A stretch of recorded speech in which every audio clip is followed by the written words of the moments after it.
Hola, ¿qué tal? Soy el pastor Vladi de Visión de Fe en Guatemala. Quiero agradecerle su sintonía a este video de las porciones semanales del Pentateuco, que es nuestra respuesta al llamamiento apostólico a compartir la escritura, especialmente a Moisés, en Hechos capítulo 15. Si todavía no se ha suscrito a nuestro canal, le invito a hacerlo y por supuesto, también que pueda visitar nuestras listas de reproducción en donde encontrará muchos otros videos que seguramente le edificarán. Aprovecho también para invitarlo a seguirnos en nuestras redes sociales de Facebook, X, Instagram y TikTok. Espero que este video sea de edificación para usted.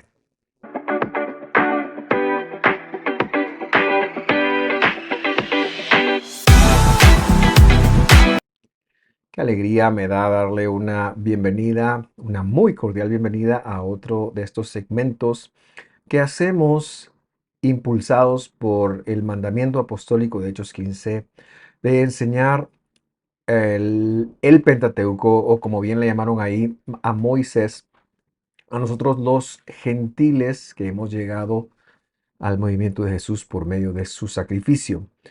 Hoy nos toca la porción de Be'ar o Bejar, dicen algunos, y esta es una porción relativamente pequeña y que en año normal se lee en conjunto con la siguiente porción que estaremos tratando la próxima semana, pero este ha sido un año bisiesto y por eso es que la vamos a leer sola ella y comprende del capítulo 25, versículo 1 al 26, 2. Como ve usted, es un capítulo y un versículo. Me gusta siempre iniciar con un pequeño resumen de lo que habíamos visto el año pasado y recordará usted si lo vio o si no lo recuerda, no se preocupe, que el año pasado hablamos de la instrucción del año de cese de cada 7 años. Ese tiene un nombre, es Shemitah, y aterrizamos en introducir el tema del 50º año conocido como Yobel o Jubileo y que este que Dios le está dando a la tierra, hoy profundizaremos un poquito más, tiene que ver con la enseñanza que Dios quiere transmitir a su pueblo, que aprenda a depender de Él, que Él es fiel, que Él cumple sus promesas y que esto no es una cuestión mental, el hecho de aprender a confiar en Dios, sino que se da más bien a partir de experimentar y por eso Él ha dejado un proceso, unos ciclos que vamos a repasar nuevamente ahora para tener contexto. Empezamos entonces la lectura en el capítulo 25 y vamos a releer, porque lo hicimos así hace un año y hace 2 años, el versículo 1. Así que me acompaña. Y el Señor, dice, habló a Moisés en el monte del Sinaí diciendo, y lo primero que tenemos que conectar es que el nombre de esta porción, que es Behar, es lo que se traduce aquí como en el monte de Sinaí. Y es muy importante para mí hacer esta pequeña introducción porque pensamos que debido a que esto está ya en el capítulo 25 de Levítico, no tiene conexión alguna a esa primera estación que Moisés condujo al pueblo a hacer, es decir, al monte Sinaí. Esto sigue siendo el mismo lugar de los eventos de donde ellos han acampado tan solo 50, 60 días después de haber salido de la tierra de Egipto. Y es que Moisés subió a hablar con Dios y hubo demasiadas mishpatim. Recordará usted que nosotros llamamos a esto más que mandamientos, les llamamos procedimientos. Y hubo muchos procedimientos que Dios a lo largo de varias interacciones que Moisés tuvo de subir a la montaña, de bajar,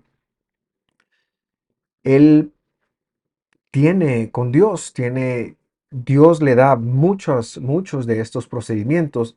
Incluso yo me atrevería a decir que esta instrucción que vamos a ver ahora, a pesar de que está en el capítulo 25, se ha dado incluso antes de la construcción del santuario, que es algo que nosotros damos por sentado que ya está hecho. Y por eso es importante decir que cada vez que se haga la lectura, especialmente de los segundos 4 libros de Moisés, me refiero a Éxodo, Levítico, especialmente, y Números, quizás esos tres más que Deuteronomio, Se lo debe entender temáticamente y no tanto se lo debe entender cronológicamente. Y este es un claro ejemplo, porque hemos visto ya bastantes cosas del santuario y aquí lo que estamos viendo es que en el Sinaí Dios le ha dado a Moisés una instrucción que tiene que ver con cómo se va a manejar el pueblo cuando lleguen a la tierra que Dios les ha prometido.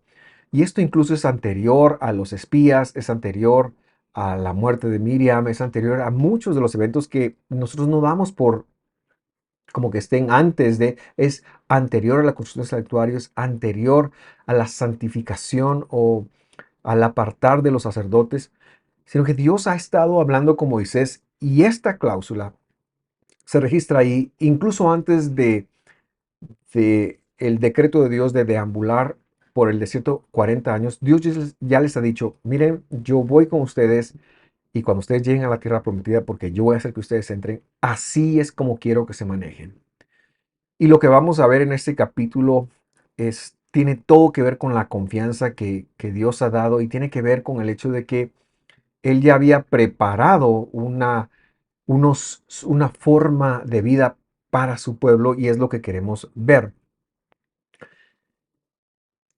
Pero antes de eso es importante recordar que este escenario es el mismo escenario en donde se han entregado las 10 palabras o los 10 asuntos o las 10 promesas que en castellano lamentablemente le han llamado los 10 mandamientos, pero son los 10 de Barim, que quiere decir las 10 palabras o promesas.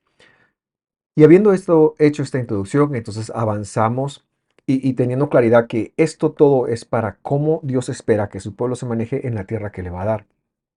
Incluso 40 años antes de que esto ocurra, incluso antes de la conquista, Dios los va a llevar porque Él ha dicho que así tenía que hacerse y por lo tanto el creyente ha de saber que Dios siempre va a cumplir sus promesas y la Biblia es la evidencia de que Dios sí lo hace. Adelantamos entonces la lectura al versículo 10 y ahí está escrito. Y santificaréis, es decir, distinguiréis, distinguirán, distinguirán el año 50 y pregonaréis libertad en la tierra a todos sus moradores. Este os será jubileo. Jovel le puso la palabra ahí. Y volveréis cada uno a su posesión y cada cual volverá a su familia. Y lo que ahora tenemos que aclararnos es que esto ha sido parte, o esto será parte de una forma como Dios le va a hablar a los israelitas que son una economía o van a ser una economía que se va a basar en la ganadería. Desde siempre fueron ganaderos, desde Jacob, recordará usted, y en el cultivo de la tierra. Esto es algo que ninguno de los primeros dos patriarcas tuvo, sino que ellos solamente eran ganaderos por no tener tierra. Pero es que ahora Dios va a dar tierra. Y eso va a hacer que cada heredero de Israel tenga un pedazo de tierra que pueda cosechar. Y el mensaje es muy importante. Como la tierra es de Dios, Él es el que va a decir cómo se debe manejar. Y nosotros debemos de aprender a trasladar esto a nuestros tiempos. Es que la tierra sigue siendo de Dios. Y no importa si usted vive en Centroamérica, en Norteamérica, en Europa o donde usted nos vea, la tierra es de Dios. Y bien hacemos nosotros en regresar a retomar esos principios, conociendo para conectar que Él es nuestro proveedor. Entonces, ¿cómo sería la dinámica? Para entender este versículo 10 tenemos que explicar los ciclos que se dan en la tierra de Israel. Al entrar, al nada más entrar y conquistar y ya tener paz sobre sus enemigos, el sacerdote en el tiempo del séptimo mes iniciaría un conteo anual. Esta es la razón por la cual los años bíblicos no se cuentan a partir del primer mes, que es el mes de Abib o Nisan, que es el mes en donde ocurre la fiesta de Pesaj, que han traducido como Pascua, sino se cuenta a partir del séptimo mes y justo a partir del día de Yom HaKippurim, es decir, en el décimo día del séptimo mes. Y ese día empezaría un conteo el sacerdote que todo Israel tenía que seguir y era un año. Todos sabemos que el tiempo Dios nos lo dio en ciclos. Un día es un ciclo, hoy empezó un día, mañana empieza otro día, etcétera, etcétera. una hora, minutos, son ciclos. Son ciclos de tiempo que se basan en la vuelta al sol, en en las estaciones, en los tiempos, etcétera, etcétera. Y entonces Dios les dice, bueno, ustedes la tierra la van a organizar en base a años. El primer año ustedes van a trabajar y su cultivo lo van a diezmar, es decir, van a tomar la décima parte de todas sus ganancias, esto es, sea fruto de árboles, vegetales o lo que sea, y también la ganancia en ganado. Y van a ir al lugar donde Dios escoja, a la casa de Dios, y van a dar sus diezmos. Esto lo hacen el primer año. El segundo año, de la misma manera. Y el tercer año, el ciclo se interrumpe. Y lo que van a hacer ustedes es que ese mismo diezmo, en lugar de llevarlo a Israel, al lugar donde yo he escogido, que de primero fue en Silo, luego fue Jerusalén, recordará usted, en la lectura bíblica, bueno, lo van a llevar, no lo van a llevar, perdón, sino lo van a sacar para que las personas puedan comer. Los pobres y los levitas que viven entre ustedes. Y seguramente a nosotros nos cuesta un poco entender esta idea, pero lo que hacían es que ellos tomaban lo que iban a comer y lo guardaban y lo administraban. Y la décima parte de esto la ponían en un lugar público para que cualquier persona tuviera acceso a esto. Este era el mandamiento. Eso ocurría el tercer año. Pero luego se reiniciaba este ciclo y entonces el cuarto año y el quinto año nuevamente estas ganancias se llevaban al lugar donde Dios hubiera escogido. Y el sexto año, nuevamente, se repetía lo del año tercero y se sacaba en las ciudades donde ellos vivieran. Y de pronto llegaba el séptimo año. Y este año ellos descansaban, no sembraban, sino que comían de lo que de lo que salía de la tierra solamente. El octavo año, entonces ellos empezaban a sembrar. Pero Dios hacía que esta gente pudiera comer el séptimo y el octavo año de lo que salía de la tierra. ¿Por qué? Porque la tierra es de Dios y Él tiene la capacidad de alimentarnos aunque no sembremos. Él tiene la capacidad de alimentarnos aunque no trabajemos. Es bueno trabajar, yo no me aparto de ello. Es un mandamiento, de hecho, porque está escrito que el que no trabaja, que no coma. Pero nosotros no podemos pensar que es nuestro trabajo lo que produce ese bien para nosotros, sino es Dios el que alimenta a su pueblo, porque ese es el pacto, o es parte del pacto que Él hizo con nosotros, de darnos vida. Este ciclo de 7 años, como lo he mencionado, se repetía 7 veces. 7 por 7, o sea, la Shemitah, el séptimo año se repetía 7 veces, 7 por 7, 49. Y luego llegaba el año 50.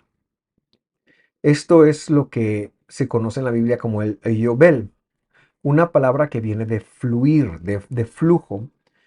Y aquí lo que acabamos de ver.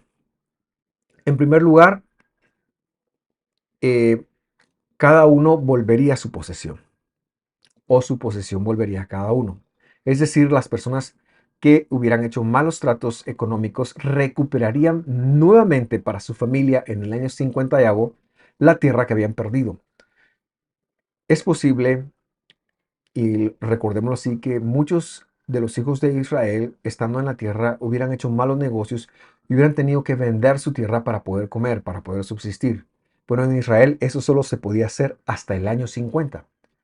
Por ejemplo, si en el año 25 de este ciclo, el israelita se miraba ante la necesidad de vender su tierra, entonces, 25 años después, esa tierra le volvería a él, porque no se vendía perpetuamente, porque la tierra era de Dios y este hombre podía tener un borrón y cuenta nuevo de sus malas decisiones y empezar nuevamente a, a producir por él. Pero no solamente eso, sino que había muchos israelitas que se endeudaban de tal manera que ya no tenían sus campos y tenían que venderse a sí mismos, vender sus servicios, vender su trabajo. Bueno, en el año 50 ya podían regresar cada quien a su familia. Esto es lo que más o menos está detrás de este mandamiento y como he dicho, tiene que ver con fluir de vuelta hacia la libertad, con fluir de vuelta hacia hacia un borrón y cuenta nueva. Eso es lo que quiere decir Yobel, o lo que entendemos por el año de la, el año del jubileo. Sigamos la lectura. 25:11 de Vaikra, de Levítico.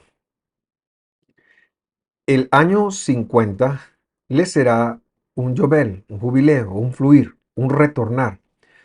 Y luego mire la instrucción: no sembrarán ni segarán lo que naciere de suyo en la tierra, ni vendimiarán sus ofrendas, es decir, sus libaciones, sus vino. Entonces no solamente todo el mundo podía volver a su casa, pero tampoco podían sembrar.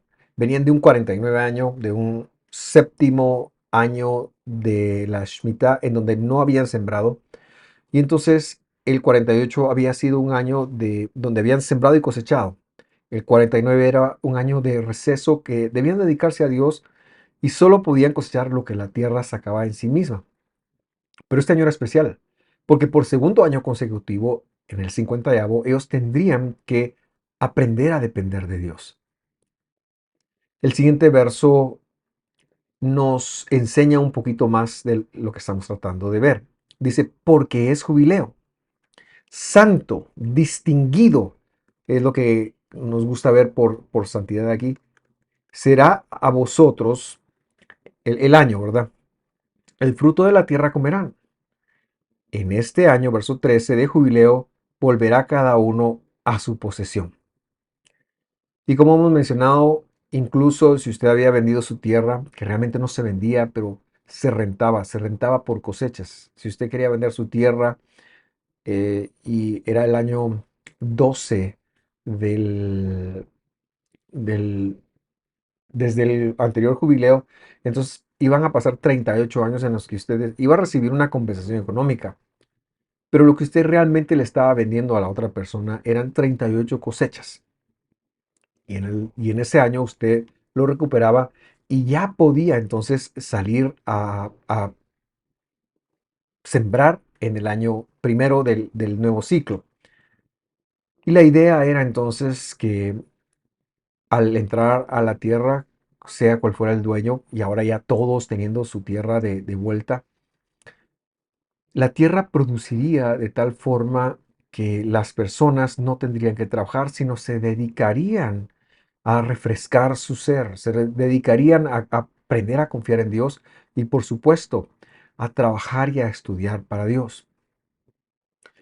Nosotros vivimos en una cultura que obviamente no va a guardar esto. De hecho, ni siquiera en la tierra de Israel hoy en día se guarda esto porque no hay templo. Sin embargo, debemos de aprender a hacer más de alguna lectura, porque esto nos desafía y nos enseña para poder confiar en Dios. Entonces, esta es la lectura que yo quiero hacer a partir del jubileo, y por eso le hemos titulado a esta porción: lecturas a partir del jubileo. En primer lugar, la primera lectura que quiero hacer es: la tierra, el mundo, todo es de Él. Es de Él. Dios es el dueño absoluto de todas las cosas. Desde esta perspectiva, cuando los hijos de Israel llegan y conquistan la tierra, Dios repartió la tierra de acuerdo a las necesidades del pueblo. Él no dijo: son 12 tribus, partámoslas en necesidades iguales. No, Él dijo: de acuerdo a las necesidades. Quien tenga más personas recibirá más tierra. Quien tenga más ganado recibirá más tierra apta para ganado. No hizo una división equitativa, porque Dios no se mueve, la justicia de Dios no se mueve a partir de la distribución ecualitaria, sino se mueve a partir de la eficacia. Dios es un ser, el primer ser, el ser más eficaz, y tiene un propósito y una mentalidad para todas las cosas. Y Él, en su infinita sabiduría, fue quien condujo a Josué y a las personas que le ayudaron a repartir la tierra como tenía que ser. Y la suerte, como está escrito en Proverbios, no es tal, es dirigida por Dios. Él sabe cómo distribuir y cómo compartir con nosotros. Si usted es un hijo de Dios, no se preocupe. Dios sabe qué porción de su tierra es para usted. Por lo tanto, nosotros tenemos que conectar algo, porque nos es tan fácil sentirnos dueños. No somos dueños de cosa alguna. Aunque la casa, aunque los carros, aunque la tierra esté a nombre nuestro, la tierra le pertenece a Dios. Y bien haríamos nosotros en conectar que somos administradores de las cosas de Dios. Y por eso es que hemos de regirnos a lo que Él ha decidido hacer y a cómo Él ha decidido manejar las cosas. Por eso es importante seguir viviendo dentro de los mandamientos y no pensar que esto atenta en contra de la gracia o de la libertad en el Mesías. Al contrario, está escrito vivirá en los mandamientos, no por los mandamientos. No es que los mandamientos nos dé vida, no. Es que al ser creyentes es la forma que hay que hacer para vivir. Él ha decidido cómo hemos de vivir y por supuesto va a premiar nuestro esfuerzo y ya veremos cómo avanzar en esta vida. Es una de las lecturas que quiero hacer. Pero en primer lugar, hemos de estar contentos con lo que hoy tenemos, con lo que Dios nos ha dado y el espacio que Dios nos ha dado. La segunda lectura que quiero hacer entonces, siguiendo con esta dinámica de pensamiento, es que Dios tiene una provisión para cada uno de sus hijos. A día de hoy, Él se ha asegurado que usted tenga para comer, para vestir, y Él ha cuidado incluso de que toda su creación, de que todo su sistema de creación ecológico tenga para vivir. Pero nosotros, como hijos de Él, somos especiales. Y somos especiales para Él, por supuesto. Veremos por qué a veces nos toca vivir escasez, por supuesto. Pero lo que no podemos dejar de conectar, de creer, de vivir y de experimentar es que Él es proveedor. Y no importa a qué profesión usted se dedique, ni qué es lo que usted hace para una vida, el proveedor es Dios y Dios tiene una porción para usted. Por supuesto, Él permite que los no creyentes también tengan porque Él es justo y equitativo. Pero si usted es su hijo, no se preocupe. Dios no está en contra de usted. Dios no, claro, a veces vivimos hambre, a veces vivimos escasez, pero Dios siempre va a proveer porque Él lo ha prometido para su pueblo. Y esta es una lectura que hacemos de este año del jubileo, por supuesto.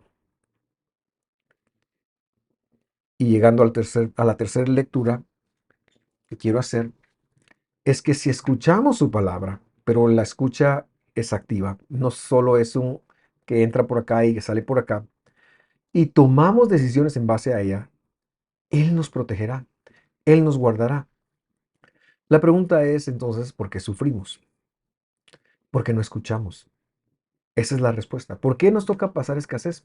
Porque muchas veces no escuchamos. Porque muchas veces nos vamos con lo que sentimos, con lo que pensamos y no atendemos las directrices de su palabra. En Deuteronomio capítulo 28, versículo 2 está escrito lo siguiente. Devarim se dice Deuteronomio en hebreo. Vendrán o perseguirán sobre ti, se puede entender también este verbo, bo, todas estas bendiciones te perseguirán y te alcanzarán. Eso está muy bien, pero luego dice en tono de promesa, porque escucharás la voz del Señor tu Dios. Ahora la pregunta es, ¿cuál es la voz del Señor nuestro Dios? Porque pensamos que tenemos que buscar la voz de Dios en oración. Y yo creo que es importante orar, pero es que no es esa la voz que se refiere. La voz de Dios, cuando usted lea la voz de Dios en la Biblia, se está refiriendo a lo escrito. La voz de Dios es lo que Él dejó registrado en su palabra. Y por la voz de Dios deben entender usted Génesis 1:1 hasta Apocalipsis 22 y el último versículo. Cuando ponemos nuestro corazón en escuchar la voz de Dios, las bendiciones nos perseguirán porque nosotros estamos escuchando la voz de Dios. Y el punto es muy simple. Dios tiene una voz que Dios da. Entonces yo tengo que escuchar qué es lo que esa voz me dice que debe hacer, a dónde debo de ir, a dónde no debo de ir. Y en perseguir esta voz, Dios va a causar que las bendiciones, que el incremento nos persiga. La escritura nos tiene que, como consecuencia de acercarnos a Dios, pero nuevamente esto no es subjetivo, esto es la palabra escrita de Dios. Cuando yo viva de acuerdo a esto, Él va a enviar un incremento. Él va a enviar un incremento. Él va a asegurarse de que empecemos a salir de problemas, porque Él va a enviar, la palabra bendición, verajá, viene de inclinar la rodilla con el propósito de ser adoptado. Y esa es precisamente la bendición más grande, que Dios lo adopte, que Dios nos adopte a nosotros. Porque si Él hace esto, Él también va a hacer que la provisión fluya para nosotros. El incremento va a venir. Y esa es la segunda noción de la palabra verajá o bendición, que Él va a crear un incremento. Pero esto solo sucederá cuando escuche la voz de Dios. Y por eso está en futuro, porque escucharás la voz de Dios. Así que Dios es el que va, y seguramente esto está ocurriendo acá, porque usted podría estar empleando su tiempo en cualquier otra cosa, pero lo ha apartado para escuchar una explicación de la voz de Dios, que viene de su palabra directamente, que viene de la escritura, que viene del Pentateuco, que viene de su mismísima Torah. Y esa voz que la escuchamos, ¿y qué significa escuchar?